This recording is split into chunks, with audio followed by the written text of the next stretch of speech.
Hola, muy buenas a todos y a todas y bienvenidos a nuestro podcast Atrévete a conocerte. En este episodio estaremos hablando de un tema muy interesante porque de alguna manera todos lo hemos vivido y lo hemos sentido en algún momento en nuestras vidas, que es el estrés.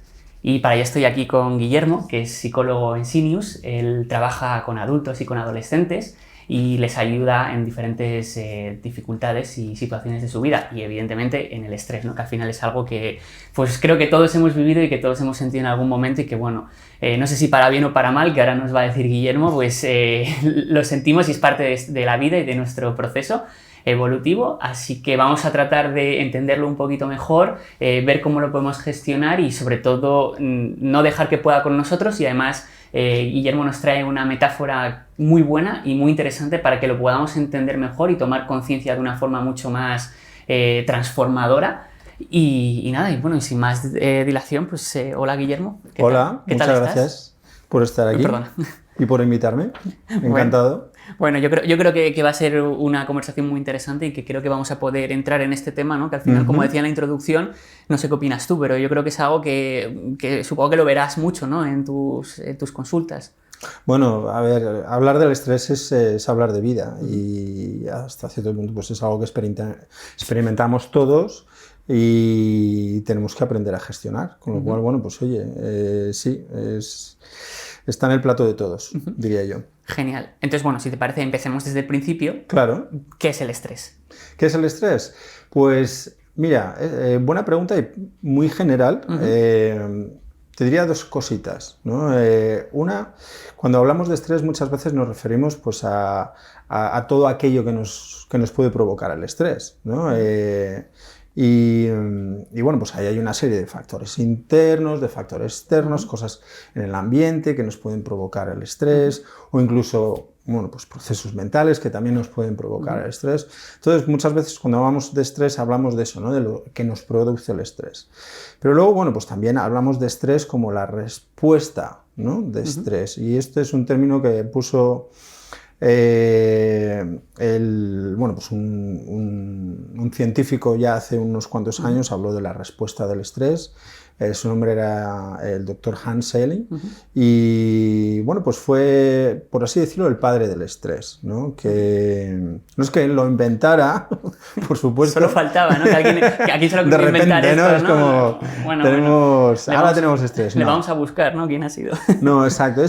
A ver, este era un neurocirujano que es especialista en aspectos biológicos y lo que hizo fue describir cuál es un poco la respuesta de nuestro organismo ante, bueno, pues oye, factores externos pues que pueden ser cambios, pueden ser situaciones adversas, pueden ser, bueno, pues cosas que nos alteran al fin y al cabo, ¿no? Y cómo nuestro cuerpo intenta adaptarse a esos cambios. Entonces, cuando hablamos de respuesta al estrés, de lo que estamos hablando es de lo que el doctor Hans Selye en su día, bueno, pues describió de forma científica. Vale. Entonces, bueno, muy interesante esto. Y claro, esto me llama la atención lo de respuesta de estrés, ¿no? Y claro, aquí me viene una pregunta que es, ¿y entonces para qué sirve el estrés? Es decir, ¿por qué tenemos esta respuesta? Esto es algo que bueno, es parte de nuestra fisiología, por así decirlo, de cómo nuestro cuerpo se ha adaptado a lo largo de los años y la respuesta de estrés es totalmente necesaria. O sea, es lo que nos ayuda, en cierta manera, a lograr adaptarnos a las situaciones y encontrar otra vez lo que se llama la homeostasis, ¿no? Que es el equilibrio. Entonces, en sí es una respuesta muy necesaria y bueno, pues oye, lo que pasa es que bueno, hay que entenderla. ¿Y cómo la podemos entender? O sea, ¿es una parte de la fisiología? ¿Y cómo la podemos tratar de entender? Pues, a ver, te voy a comentar, te pongo un ejemplo muy burdo, también es cierto, pero bueno, que hasta cierto punto te puede servir. Vale. Imagínate que, bueno, pues oye, un momento dado, sales a la calle, ¿vale? Sé que es una situación totalmente irreal, pero bueno, imagínate que te encuentras un león, ¿vale? Entonces, obviamente, bueno, pues oye, tú lo ves, lo percibes, esa información pasa a nuestro cerebro identifica al león pues como algo peligroso, obviamente, esa señal de peligrosidad se manda a nuestra amígdala, que dice, enciende las luces rojas y manda una señal a la pituitaria y a las glándulas adrenérgicas, que lo que hacen es básicamente poner en movimiento la adrenalina y el cortisol. En ese momento, pues esto empieza a fluir en la sangre, llega a nuestro corazón empieza a latir mucho más deprisa. ¿Por qué? Porque necesitamos que nuestro corazón lleve sangre más deprisa, con nutrientes, con oxígeno a los músculos. ¿Para qué? Para que se tensen, porque en un momento dado, pues ante ese león, pues vamos a tener que salir corriendo o nos vamos a tener que pelear con él, con lo cual vamos a tener que, bueno, pues poner en marcha bueno, pues, todos nuestros recursos para solucionar esa situación de la forma más efectiva. Entonces, sé que suena un poco como, ¿no? Pero en el día a día nos encontramos muchas situaciones en las que, bueno, nuestro cuerpo identifica como amenazas y ante esas amenazas, pues uno se tiene que preparar y el cuerpo se prepara. Vale. Entonces, hemos hablado pues eso de que si las palpitaciones, que si la tensión de los músculos, pero también pasan otras cosas. Nuestros pulmones empiezan a hiperventilar un poco, nuestro estómago se empieza a hacer, un poco se nos cierra. Todos son reacciones que son parte de esa respuesta del estrés. Ajá. Y esto es un poco lo que entiendo que es la manera en la que el estrés afecta al cuerpo, ¿no? Entre comillas. Exacto, estamos hablando de los factores quizás más fisiológicos, ¿no? Son, bueno, pues ese producto de que tu amígdala, tu pituitaria, tus glándulas adrenérgicas, pues, boom, empiezan a soltar el cortisol y la adrenalina y ponen en marcha este proceso. Perfecto. Entonces, bueno, nos has esbozado yo creo que de una forma muy interesante todo esto y bueno, que es lo que estaba comentando al principio de la metáfora. Tú tienes una metáfora para explicar todo esto, ¿no? Entonces, ¿nos puedes contar un poquito sobre ella? Pues, a ver, sí. La olla a presión, a ver, es una metáfora que se ha utilizado muchas veces y en muchas otras, porque, bueno, pues oye, da mucho juego, ¿no? Entonces, quizás el cómo la planteo yo, bueno, pues igual lo llevo un poquito más adelante y tal. Para mí la olla de presión básicamente es una metáfora de cómo funciona a grandes rasgos nuestro cerebro, ¿no? Y básicamente, bueno, pues oye, nuestro cerebro pues tiene una capacidad de albergar estrés. Entonces la olla en sí, bueno, pues representa nuestro cerebro en el sentido de que, bueno, pues en el día a día hacemos cosas, nos pasan cosas, tenemos una serie de procesos mentales. Todas estas cosas, hay muchas cosas que lo que hacen es nos calientan la olla. Básicamente nos generan presión dentro de nuestro cerebro, ¿vale? Entonces, esta presión, si se nos juntan muchos factores que, por así decirlo, nos acaban generando mucha presión dentro de nuestro cerebro, esto puede llegar a un momento en el que, bueno, pues oye, tiene una serie de consecuencias, ¿vale? Entonces, en el momento en que, ¿no?, a una olla a presión le sometes a mucho calentamiento, pues todos sabemos lo que le pasa. Rápidamente la válvula se abre, empieza a soltar vapor de agua y hace ese ruido característico que, bueno, pues que si estamos un poco distraídos porque la hemos dejado calentándose, pues lo oímos, rápidamente volvemos, bajamos la temperatura de la olla para que no se nos queme, ni explote la olla, ¿no?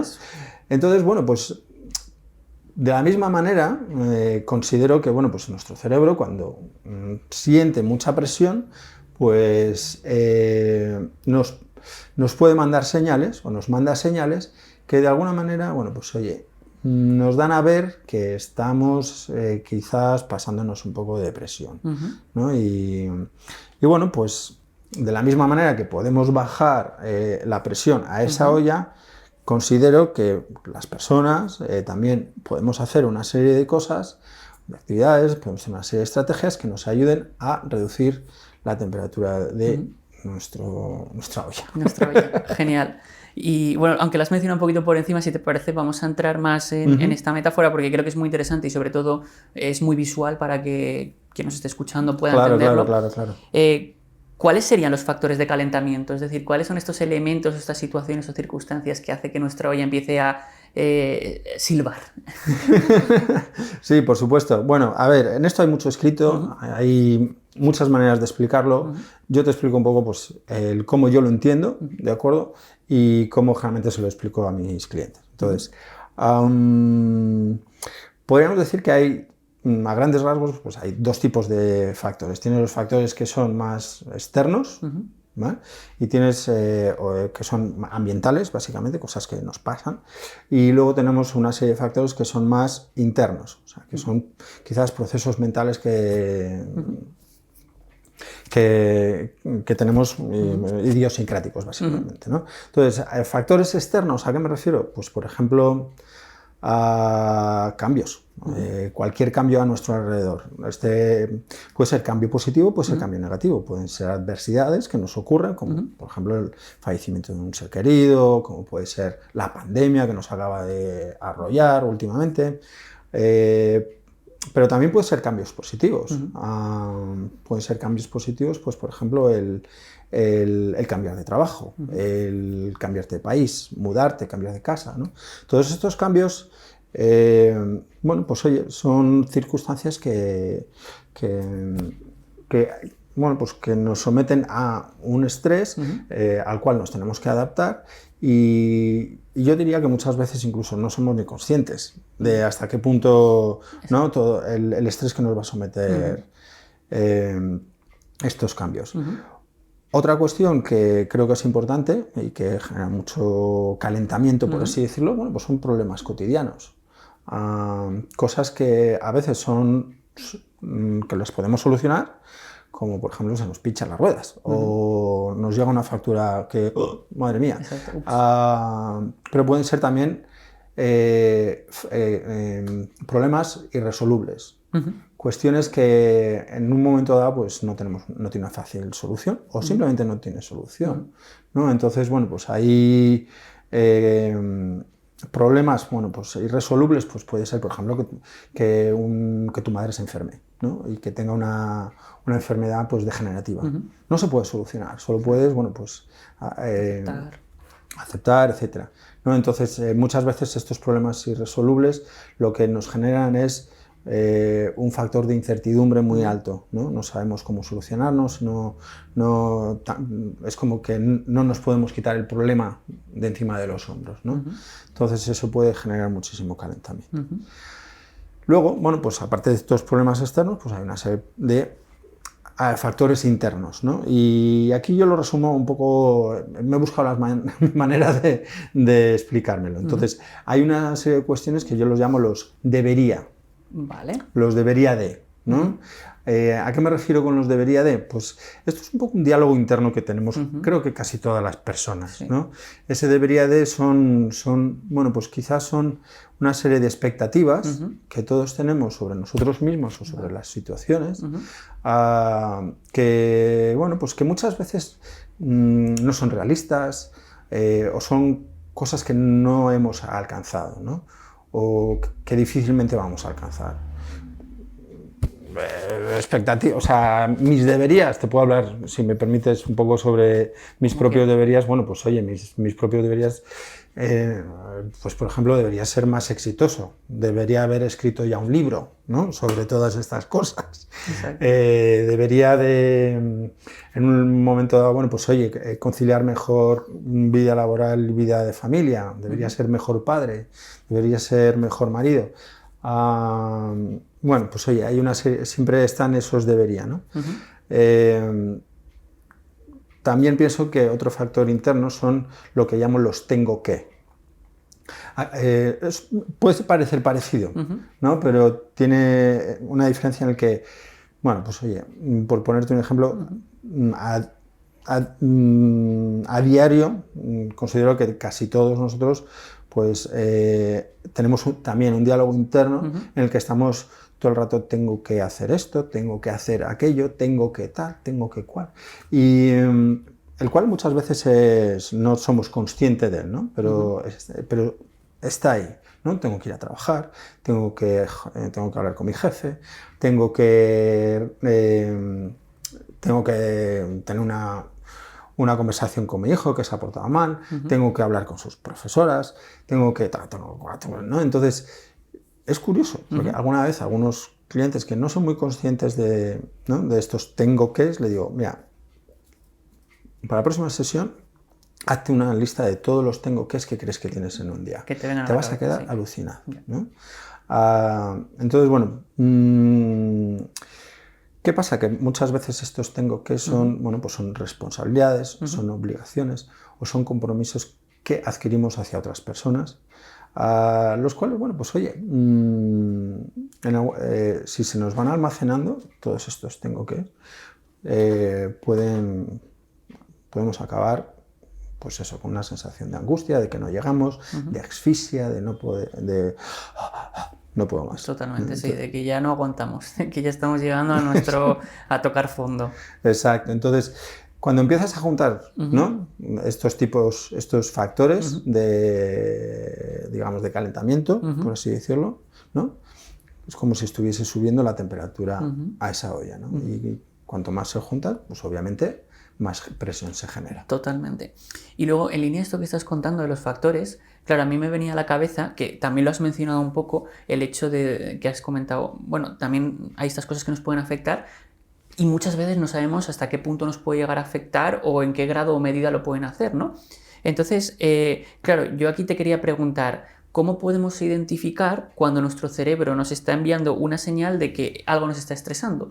Porque, por ejemplo, yo a lo mejor hay cosas que sí, que a lo mejor son como más universales, entre comillas, lo que comentabas de que nuestra madre enferme, pues yo creo que eso prácticamente a cualquier persona, ¿no? Por tampoco generalizar, le va a afectar. Claro. Pero, claro, luego pienso en otra situación, un atasco, ¿no? Por ejemplo, que a lo mejor hay una persona que enseguida en cuanto hay un atasco se pone a gritar furiosa, estresada, y otra persona no, está tranquila, ¿no? Entonces, claro, ahí cómo uno en una situación o en diferentes tipos de situaciones puede identificar o puede ver esas señales que le puede estar mandando el cerebro de que está empezando a sentir ese estrés, de que la olla está empezando a llenarse de presión. Pues si me permites un cierto grado de autorrevelación, el tema de las señales, como te decía, es muy idiosincrático, o sea, es muy individual, cada persona tiene sus señales. Pero bueno, por ejemplo, si en mi caso, si estoy en una temporada de eso, se me juntan varios factores de calentamiento, pues a mí lo típico es que, por ejemplo, una noche mi cerebro me dice, pues esta noche no vas a dormir muy bien, ¿no? Igual me genera un poco de insomnio, me quedo ahí pensando por la noche varias cosas, o quizás se me fragmenta, me despierto. Al día siguiente, si le presto atención y digo, anda, no he dormido muy bien, me tengo que cuidar, ¿no?, que el sueño es muy preciado. Bueno, y me cuido y tal, y me presto atención, pues mi cerebro igual se tranquiliza, ¿no?, y no pasa nada.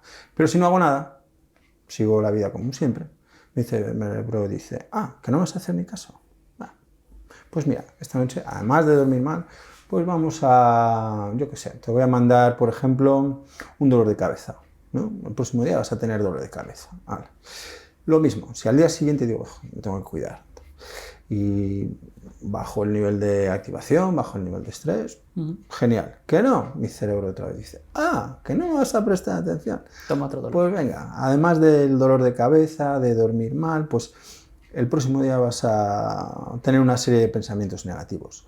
Y quizás en ese momento empiezo a dudar de mí, a dudar de mi capacidad como psicólogo o como padre o tal, ¿no? Y así vamos poco a poco pues almacenando, vamos aumentando, ¿no?, el nivel de señales, ¿no? Cada vez las señales son más duras, más fuertes, más evidentes, ¿no? Y si no hacemos caso a nuestro cerebro pues la cosa va creciendo. Pero como te digo, mi experiencia no tiene por qué ser la experiencia de otras personas. Cada persona, su cerebro funciona de forma diferente. Hay gente que le da por tener más síntomas o señales de ansiedad. Hay personas que tienen más señales depresivas, o sea, de estado de ánimo. Hay personas que tienen más temas con la alimentación, con el apetito, otros con el sueño. Algunas personas se vuelven más suspicaces, más paranoides. Hay personas que, bueno...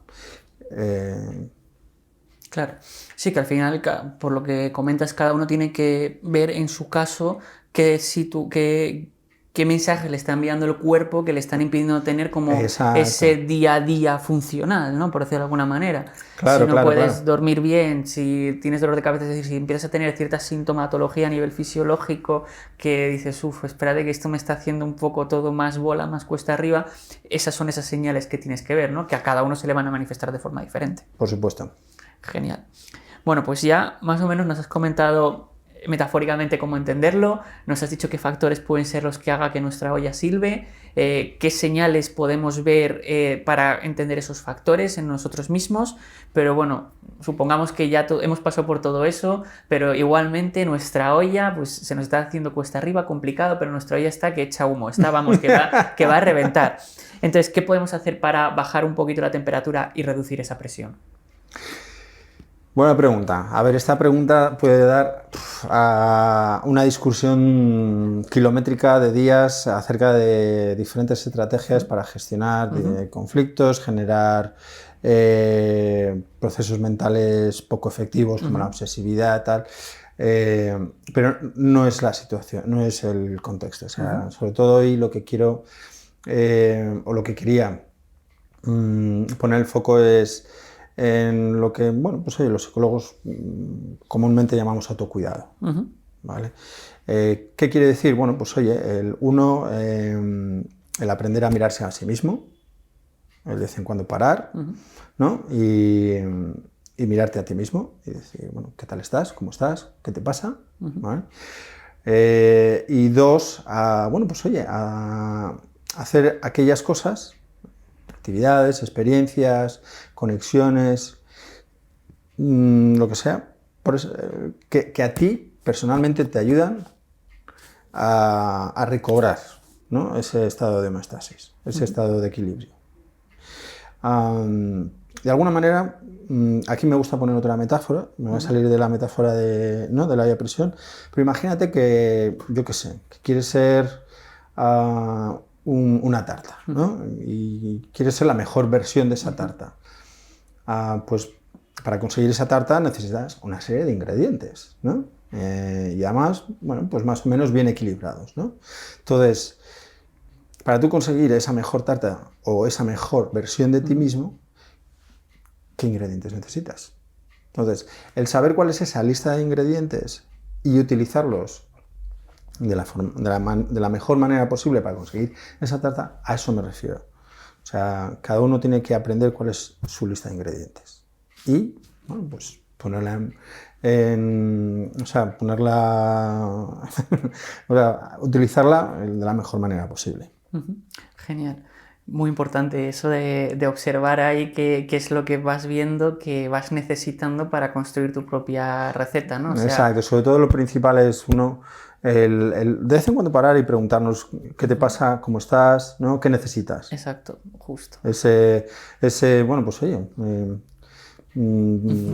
tomar conciencia con las necesidades de uno mismo. Justo. Y luego también siguiendo esta metáfora, ¿no? de la tarta, que creo que es muy interesante. Claro, también hay veces que la tarta nos puede quedar muy dulce o que le falte un poquito de levadura y no se hinche mucho. Entonces también hay en nuestro propio camino de la autoobservación, claro. Decir, uy, a ver, espérate que a lo mejor aquí este elemento le estoy metiendo una dosis demasiado alta, ¿no? O aquí me falta un poco de eso. Total. Entonces, aparte del ingrediente, también saber encontrar esa proporción. Exacto, sí, por supuesto. Qué bueno. Bueno, pues nada, ya para ir cerrando, ir terminando un poco todo esto y habiendo conocido un poco todo este viaje del estrés, claro, también lo que comentabas un poco al principio, que es parte de la vida, ¿no? Que esto, pues por mucho que podamos aprender a gestionarlo y a trabajarlo y a entenderlo, también el verdadero trabajo es el de la aceptación, ¿no? Entender que es parte de la vida, que nos va a acompañar y que, bueno, lo que podemos hacer es tratar de que nos afecte lo menos posible y de que no nos perjudique, ¿no? No mucho a nuestro nivel. Pero bueno, teniendo esto en cuenta, ¿no?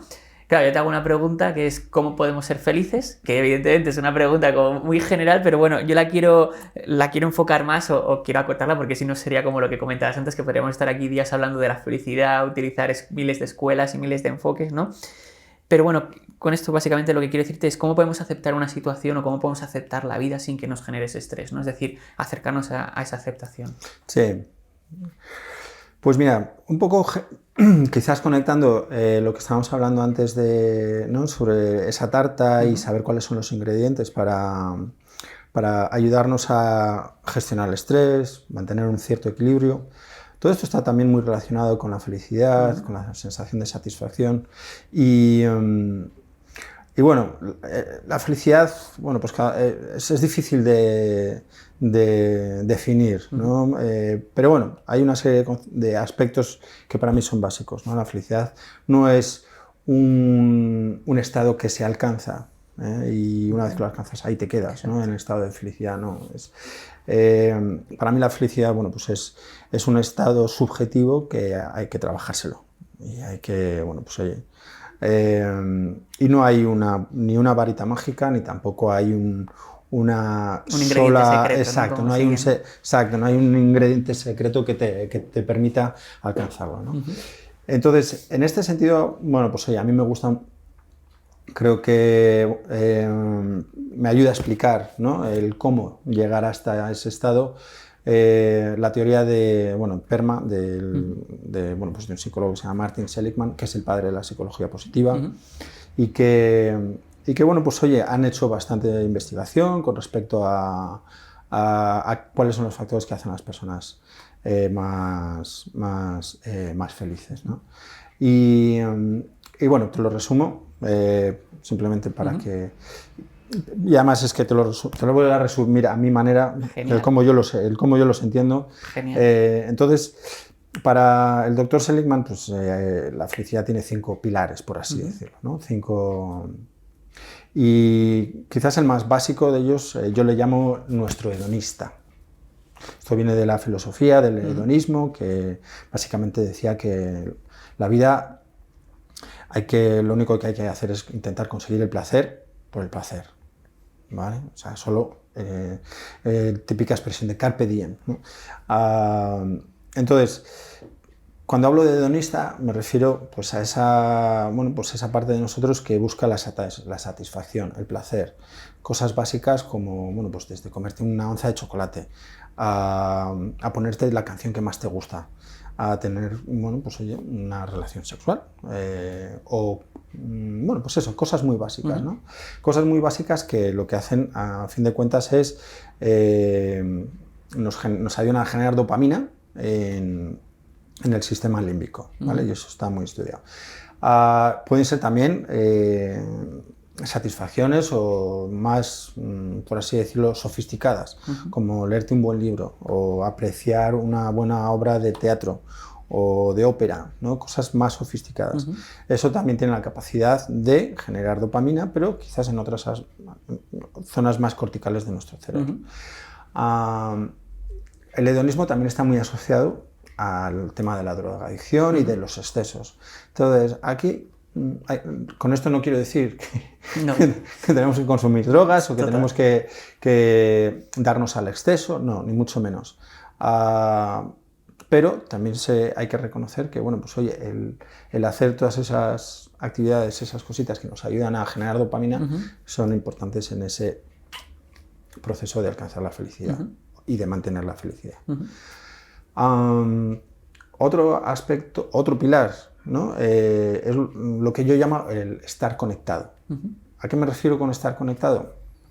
Mira, hace poco sacaron unos estudios, bueno, empezaron a hablar hace poco de unos estudios que se estaban realizando en la Universidad de Harvard, porque allí se han realizado los estudios longitudinales más largos de la historia acerca de la felicidad. Y una de las cosas que, bueno, sacaron 2 conclusiones generales. Una, ya la sabemos todos, que cuanto más te cuidas, tu alimentación, bueno, pues los niveles de estrés, todas estas cosas, cuanto más te cuidas, más feliz eres. Pero bueno, eso ya creo que lo sabíamos todos. Pero llegar un poco a la conclusión de que lo que le da a las personas la sensación de estabilidad, de poder, de alguna manera, atajar las adversidades y superarlas, y de mantener una cierta sensación de estabilidad, es el estar conectado. ¿Y a qué se refiere con esto? Pues a tener una serie de relaciones en las que tienes una sensación de estar conectado con esas personas. ¿vale? Entonces, cuando hablo de estar conectado me refiero a eso, a no solo tener a una serie de personas que son importantes para ti, pueden ser familiares, amistades, lo que sea, pero el saber qué puedes hacer con esas personas para tú sentirte conectado con ellas. Puede ser, me voy de viaje con mi mejor amigo. Puede ser, me voy a tomar el aperitivo con mi grupo de no sé qué. Puede ser, me doy un paseo por la playa con mi madre. Puede ser, me pongo a hablar de política con mi padre. Todas estas cosas que nos hacen sentirnos conectados a esas personas y fomentarlas lo más posible.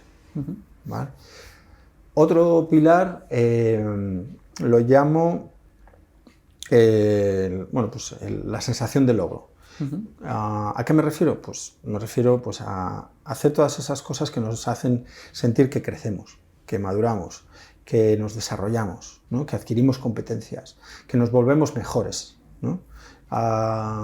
Y no tienen por qué ser grandes consecuciones, o sea, no tiene que ser, bueno, pues soy el primero en una carrera de una maratón, o soy el primero en conseguir tal, o consigo el récord Guinness de no sé cuánto. No, o sea, son cosas que para ti, personalmente, son, ¿no? Son pequeños logros y el hacer todas esas cosas que te permitan conseguir esa sensación de logro.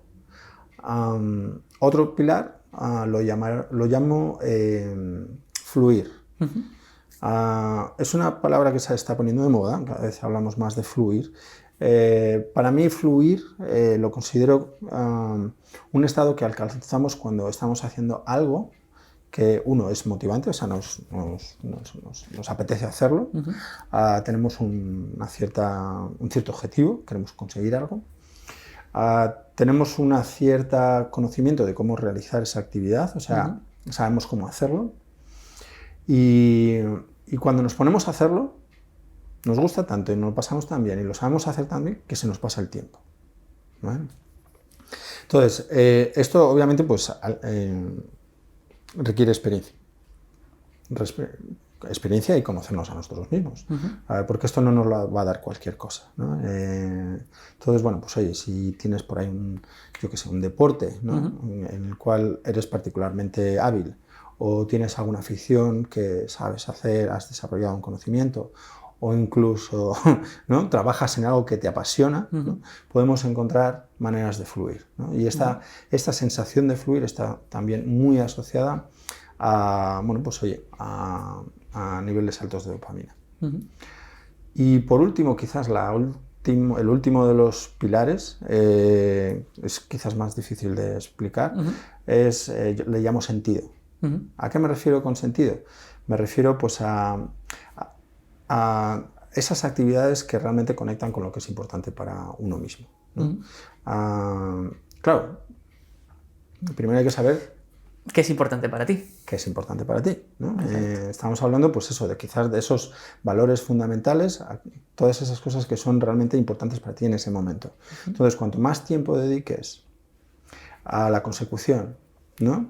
o a conseguir, o simplemente, bueno, pues a poner en práctica ese valor, ¿no? Pues mejor te vas a sentir contigo mismo. Y a largo plazo, pues la vida te va a traer adversidades. Pero si tú eres fiel a tus valores, a lo que es importante para ti, eso ayuda mucho a superar esas adversidades y mantenerte en un estado así que bueno. Ese de bienestar, sí. Para mí esos son un poco los 5 pilares. Repito, viene un poco de la teoría del PERMA, de Martin Seligman y de la psicología positiva. Y bueno, pues te lo he intentado explicar con mis propias palabras. En algún sentido seguro que me he equivocado, pero bueno.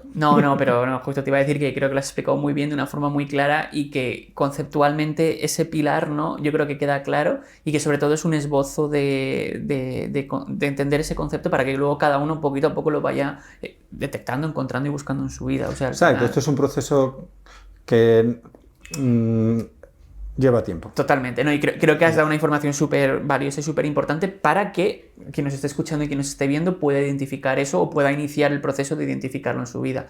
O sea que vamos, en ese sentido yo creo que ha quedado más que claro. Muy bien. Así que, bueno, nada, ya antes de terminar, ¿hay alguna cosa que te gustaría comentar o añadir que crees que se haya podido quedar en el tintero? Pues a simple vista la verdad es que no se me ocurre nada. Yo creo que... Creo que hemos hablado muy bien y hemos tocado todo el tema del estrés, así de, evidentemente, sí. que por supuesto, ¿no? Como tú comentabas, podemos estar aquí días o horas hablando, pero vamos, yo creo que con todo lo que hemos comentado queda una idea muy general y muy buena de todo. Bueno, igual, ahora que lo dices, sí. Igual hay una cosita, ¿no? que a mí por lo menos me resulta particularmente importante. Y es a veces hablamos de estrés como si fuera malo, ¿no? Entonces, sí, hay situaciones que bueno, pues oye, que son quizás muy intensas, ¿no? Uh-huh. No tenemos los recursos para gestionar ese estrés. Uh-huh. O quizás son situaciones que se nos alargan mucho en el tiempo, ¿no? Entonces, requieren de mucho aguante, ¿no? Cualquier situación que supere nuestras estrategias o nuestra capacidad de adaptación, estamos hablando de un estrés malo, ¿vale? Estamos hablando de un estrés que nos aumenta considerablemente la temperatura de la olla y la presión en nuestro cerebro, ¿no? Pero luego, bueno, pues oye, hay también, ¿no? Estrés que consideramos bueno, ¿vale? Y es ese estrés que generalmente no lo solemos llamar estrés, pero bueno, a veces hay estrés malo que desde mi punto de vista sí que es bueno. ¿Por qué? Porque son situaciones que nos ayudan a movilizarnos, a ponernos en marcha, a motivarnos. Quizás no generan sensaciones muy positivas, ¿vale? Pero sí que son, a fin de cuentas, son motivadoras, ¿no? Entonces, a veces hay parte de ansiedad o parte de angustia que considero, o parte de estrés que considero bueno. ¿Por qué? Porque nos moviliza, nos motiva. Bueno, espero que esta distinción un poco entre estrés bueno, estrés malo, creo que es importante porque muchas veces tendemos a, ¿no?, identificar el estrés como todo malo, pero hay partes del estrés que creo que son positivas y a veces esas sensaciones de angustia o esas sensaciones de ansiedad que muchas veces identificamos como negativas también, ¿no?, son parte de la vida y como muchas veces digo, pues realmente son el motor del cambio y el motor de la vida, así que... Totalmente, sí, que al final yo creo que en línea un poco ya y con este cierre conectarlo con todo lo que hemos visto, ¿no? Al final ese estrés bueno o ese tipo de respuestas son buenas porque nos movilizan, ¿no?, de alguna manera a conectar con estos pilares que nos has traído, ¿no? De decir, bueno, pues ahora me estoy sintiendo así, bueno, ¿en quién me puedo apoyar, ¿no? O cuando tal vez viene esa crisis de estrés de decir, vale, pues aquí esto a lo mejor es lo que necesitaba para encontrar este sentido, ¿no? Este proyecto sentido que es ese pilar, ¿no? Dentro de los pilares de la felicidad que nos contabas, ¿no? Entonces yo creo que ahí está ese